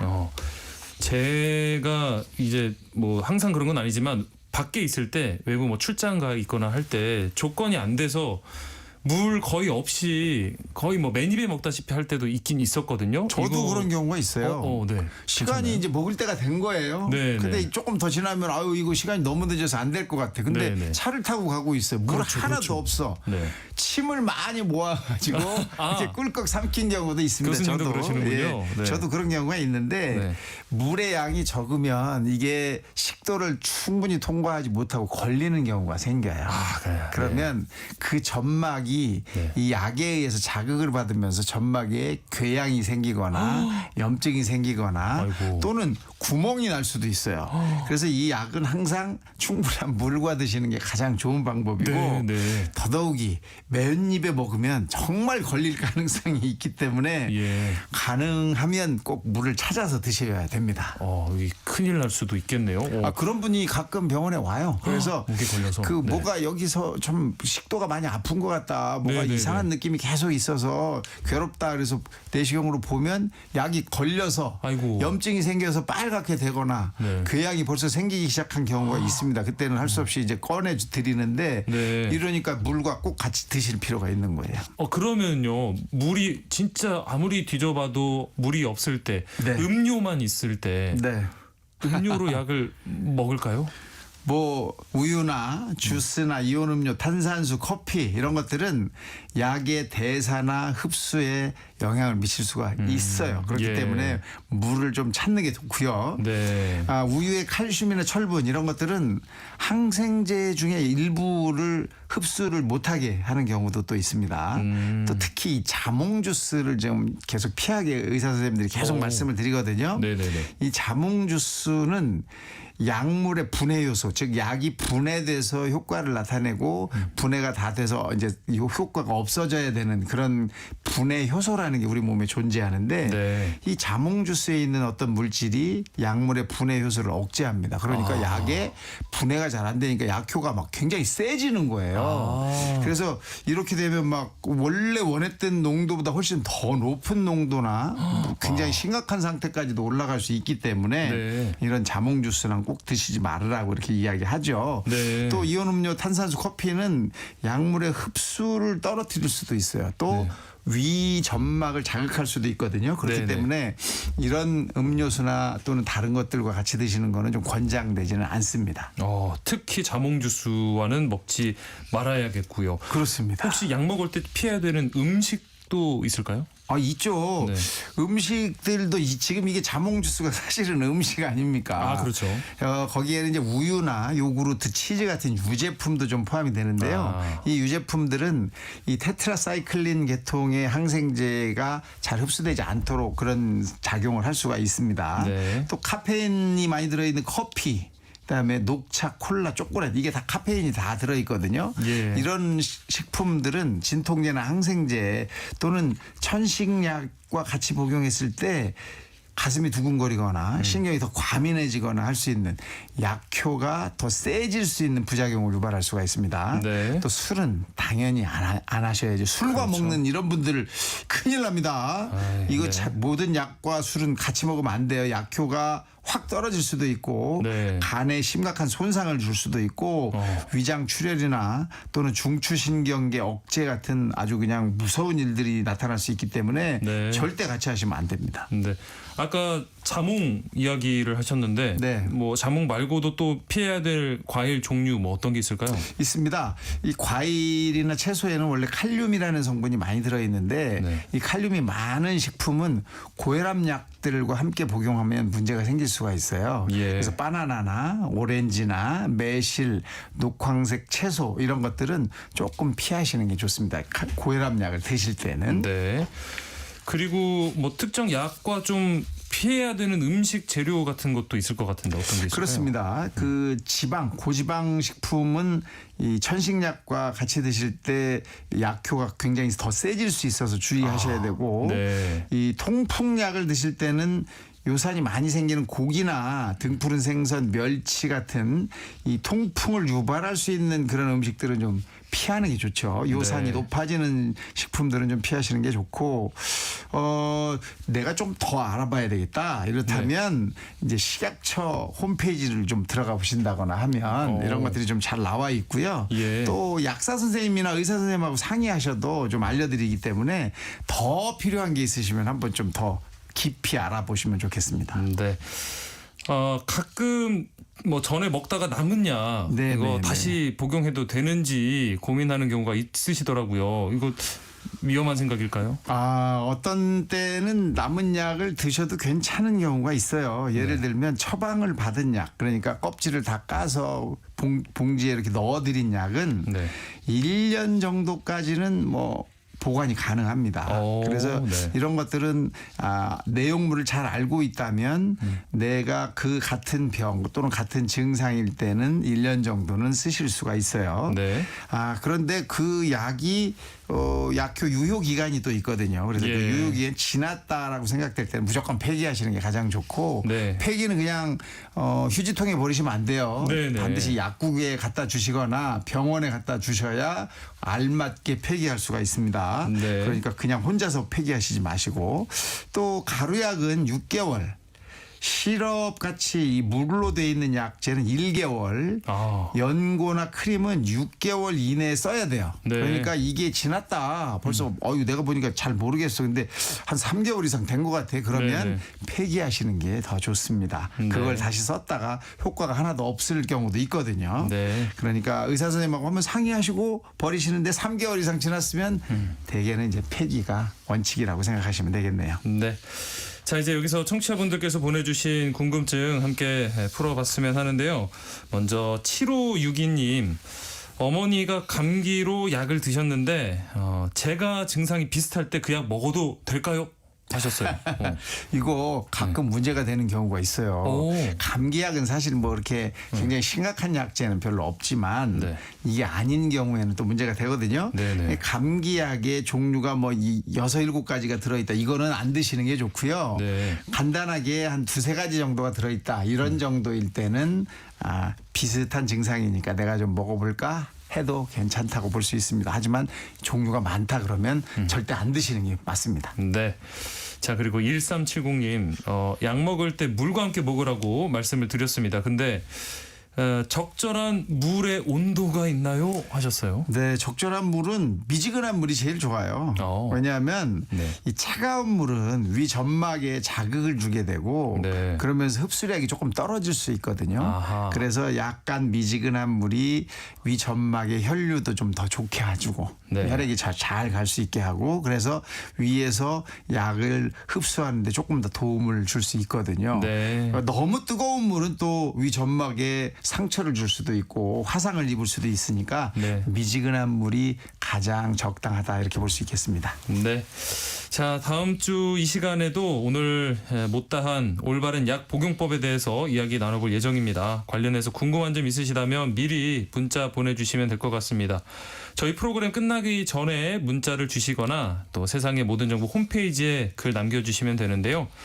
미리 참여하시면 방송에 소개될 확률도 높고 또 조금 더 깊이 있는 상담도 가능하니까 많은 참여 부탁드리겠습니다. 참여하실 번호는 샵 9730번입니다. 샵 9730번. 짧은 문자는 50원, 긴 문자는 100원의 이용료가 부과되고요. 저희 홈페이지 시청자 참여 게시판은 당연히 무료로 이용하실 수 있습니다. 오늘 똑똑 라디오 주치의는 여기까지 하겠습니다. 지금까지 가정의학과 오한진 전문의와 함께했습니다. 고맙습니다. 감사합니다. 지금 여러분께서는 세상의 모든 정보 듣고 계신데요. 잭스키스의 아프지 마요 듣고 저는 김윤하의 오늘 이곡 코너로 다시 돌아오겠습니다.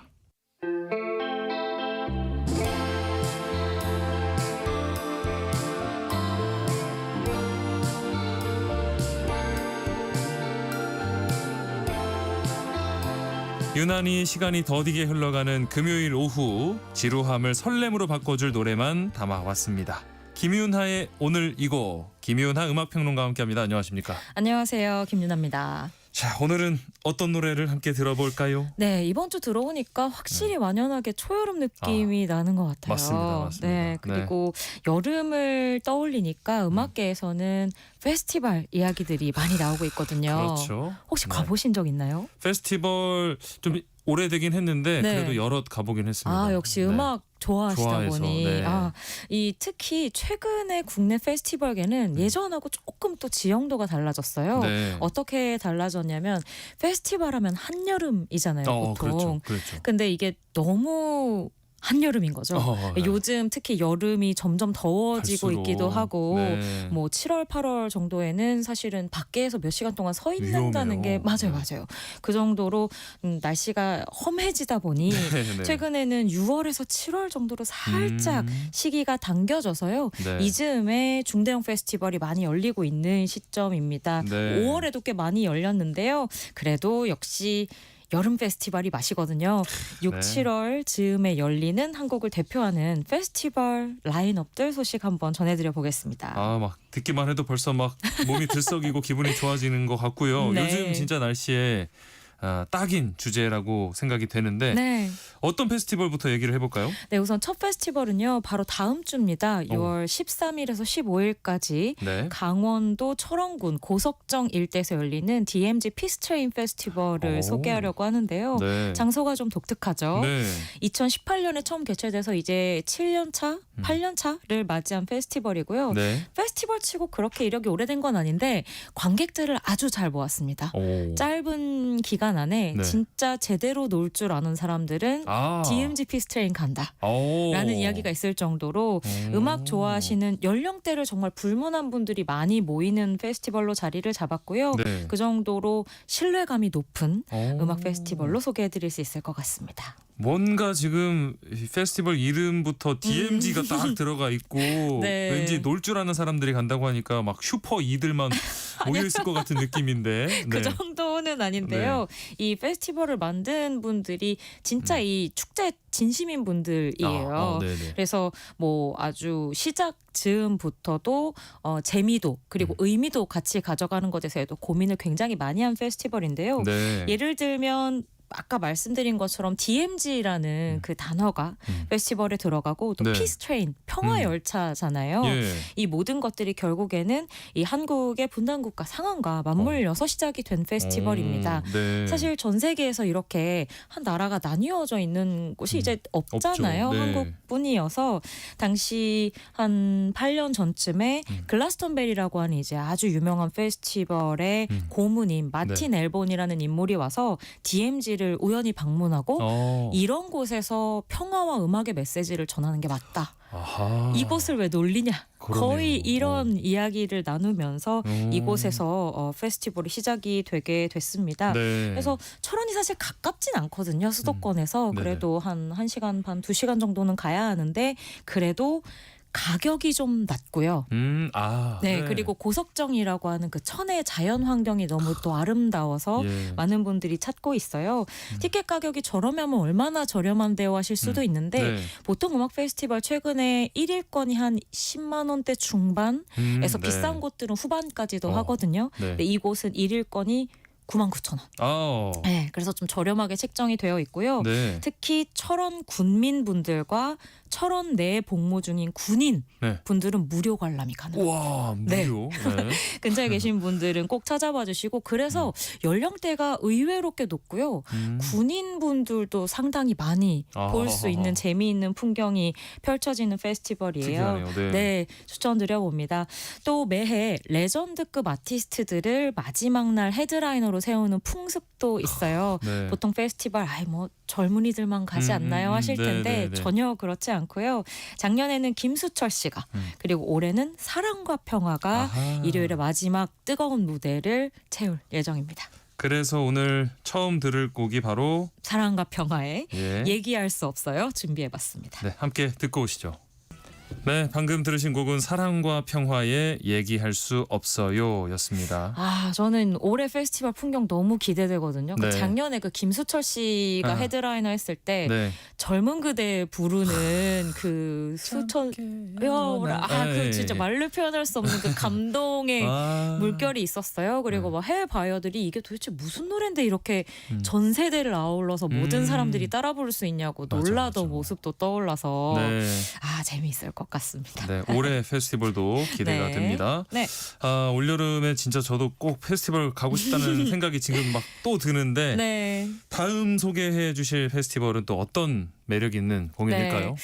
오늘 소개하는 페스티벌 가운데 가장 베이비. 베이비. 아기 페스티벌입니다. 네. 불과 작년에 시작돼서 아하. 올해로 2회째를 맞이하는 아시안 팝 페스티벌 준비 한번 해봤고요. 네. 6월 21일에서 22일까지 이틀 동안 열리게 됩니다. 아시안 팝 페스티벌이면은 뭐 다양한 우리 아시아 노래들을 한 자리에서 들을 수 있는 곳인가요? 네, 맞습니다. 네. 전 사실 이 제목이나 라인업부터도 한국의 위상이 바뀐 걸 증명해주는 페스티벌이 아닌가 하는 생각이 들어요. 네. 왜냐하면 국내 페스티벌 하면 이제 외국에서 대형 어떤 네임드 밴드들 데려와서 네. 헤드라이너 채우고 하는 그렇죠. 전형적인 어떤 루트가 있었잖아요. 네. 그래서 항상 그 한여름에 더운데도 열릴 수밖에 없었던 게 이웃나라 일본에서 열리는 대형 페스티벌의 라인업을 좀 같이 공유할 수밖에 없다 보니까 그렇죠. 그 시기에 맞춰서 밖에 열 수가 없었어요. 네. 그런데 한국 시장도 확실히 최근 한 몇 년 사이에 자생력을 많이 갖추다 보니까 네. 그런 일정들을 자유롭게 만들면서도 이렇게 좀 테마가 있는 페스티벌도 생기고 있는 실정입니다. 네. 그래서 아시안 팝 이라는 그 아시아 다양한 국가들의 아티스트가 출연하는 페스티벌이고요. 특히나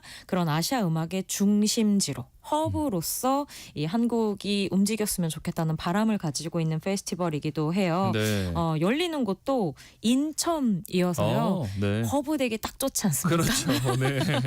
여러 접근성 가지로 좋고, 네. 메시지가 있는 페스티벌입니다. 네. 네. 자, 인천에서도 어디로 가면 될까요? 네, 이곳에 파라다이스 시티라는 곳이 있어요. 예. 네, 이곳이 또 뭐 여러 가지 그 좋은 시설로 네, 많이들 네. 알고 계실 텐데 시상식도 많이 열리고요. 맞습니다. 네. 최근에 좀 각광을 많이 받고 있죠. 그래서 이게 자연이면서도 좀 도시명 페스티벌을 합친 분위기가 납니다. 아하. 네, 그래서 시설에 대한 호평이 작년에 정말 많았어요. 이게 네네. 모르겠어요. 페스티벌 만든 분들 마음은 어떨지 모르겠는데 관객분들 사이에서 라인업은 물론이고 네. 그 시설이 페스티벌에서 즐길 수 있는 시설이 아니다.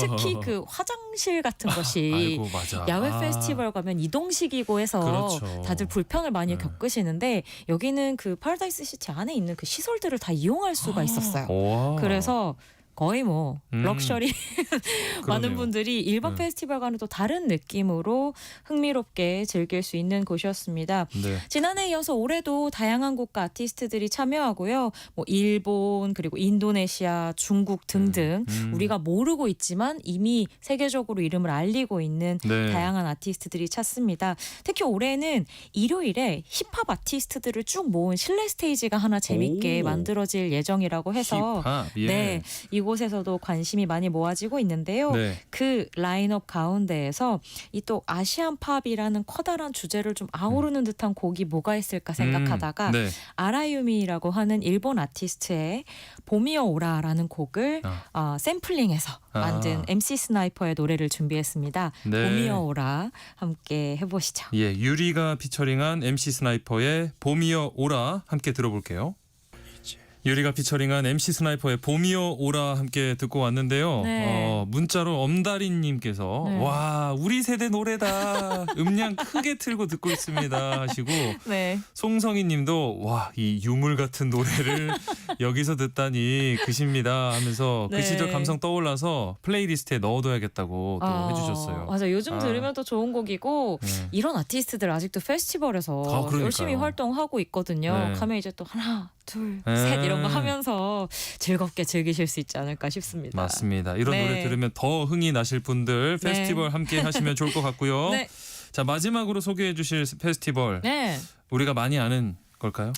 이제는 뭐 연배로 보나 네. 그리고 어떤 지위로 보나 네. 국내 페스티벌계에서는 가장 손꼽히는 아하. 큰형님 같은 페스티벌이 아하. 된 곳입니다. 네. 바로 펜타포트 락 페스티벌 준비 한번 해봤는데요. 네. 많이들 아실 거예요. 국내 최장수 락 페스티벌이기도 하고요. 또 여름 하면 반사적으로 떠오르는 대표 축제가 됐는데요. 네. 8월 1일에서 3일까지 사흘간 송도 달빛 축제공원에서 진행이 될 예정입니다. 예. 사실 이 페스티벌은 최장수인 것도 최장수지만 그 최근에 계속해서 최다 관객 숫자를 돌파하면서 네. 오히려 지금 한 20년 차에 전성기를 누리고 있는 페스티벌로서 자리를 잡게 되었어요. 네. 특히 코로나 이후로 좀 오프라인에 대한 이 관객들의 목마름. 네, 맞아요. 뭐. 그런 예. 걸 좀 채워주는 페스티벌이 되면서 네. 2003년, 2004년 모두 역대 최다 관객인 한 15만 명. 15만 명. 하루에 와. 최소 5만 명 정도가 그렇죠. 모이는 거죠. 네. 그래서 대형 페스티벌로서 탄탄히 자리를 잡았습니다. 그리고 올해가 마침 또 개최 딱 20주년이 되는 오, 해예요. 뜻깊으네요. 네. 그래서 관객들 반응도 정말 뜨겁고요. 제가 알기로는 일반 티켓도 매진이 된 좀 드문 상황이라고 알고 있어요. 보통은 페스티벌은 언제 사도 표 살 수 네, 있지인데 매진이 된 걸로 알고 있어요. 추가 티켓이 나올지 안 나올지 좀 궁금합니다. 이게 뭐 가고 싶다고 해도 쉽게 갈 수가 없는 페스티벌인데 네. 이 20주년이라고 하셨잖아요. 맞습니다. 역사를 한번 좀 짚어볼까요? 올해로 20주년 딱 된 게 이 인천 펜타포트 락 페스티벌이라는 이름으로 이고요. 네. 사실 진짜 시작은 26년 전인 99년으로 가야 합니다. 세기말. 네, 이땐 네. 저도 너무 어려서 아직 못 가봤던 페스티벌이 있었는데 네. 국내 최초의 대형 음악 페스티벌이라고 이야기 들었던 트라이포트 락 페스티벌이 99년에 열렸었어요. 네. 이게 전신입니다. 예. 근데 이후에 왜 6년이 비어있냐고 궁금하신 분들이 계실 텐데 네. 이 99년 행사가 사실 거의 재난 상황으로 절반 이상이 취소가 되는 아이고. 상황에 놓였었어요. 그러니까 네. 이때는 아직 뭐 시설 인프라 같은 게 제대로 갖춰져 있지 않을 때다 보니까 첫날에 태풍이 밀려왔는데 무대가 거의 날아가서 대부분의 공연을 못하고 다음날은 완전히 취소가 됐었거든요. 아이고. 그걸 이제 내부적으로 복구를 해서 7년 후인 2000년대 중반부터 다시 펜타포트로 활약을 하고 있습니다. 그런 또 아픔이 있었군요. 그러니까요. 그러면 이번 펜타포트 어떤 아티스트를 무대로 채워질지 짧게 소개 부탁드립니다. 네, 여전히 해외 아티스트들 좀 묵직한 이름을 데려오는 걸로 잘 알려진 곳이에요. 네. 그래서 올해 데뷔 이후 거의 40년 만에 한국을 처음 찾는 영국의 락밴드 펄프가 와. 토요일 헤드라이너의 이름을 올렸고요. 네. 그리고 루저라는 곡으로 아직까지도 세기말 정서를 대변하고 있는 싱어송라이터 백이 일요일을 찾습니다. 예. 이외에도 뭐 장기야, 크라잉넛, 혁오, 자우림, 3호선 버터플라이처럼 한국을 대표하는 밴드들 무대에 설 예정이에요. 네. 많은 관심 부탁드리겠습니다. 네, 끝곡으로 펄프의 Common People 들려드리고요. 김윤아의 오늘이고 여기서 인사드리겠습니다. 오늘 말씀 고맙습니다. 감사합니다. 세상의 모든 정보 오늘 순서 여기서 마무리합니다. 모바일 쿠폰 당첨자는 홈페이지 공지사항에서 확인하실 수 있고요. 끝곡으로 펄프 Common People 함께 들으시면서 행복한 주말 맞으시기 바랍니다. 저는 다음 주 월요일에 다시 찾아뵙겠습니다. 지금까지 아나운서 임지웅이었습니다. 고맙습니다.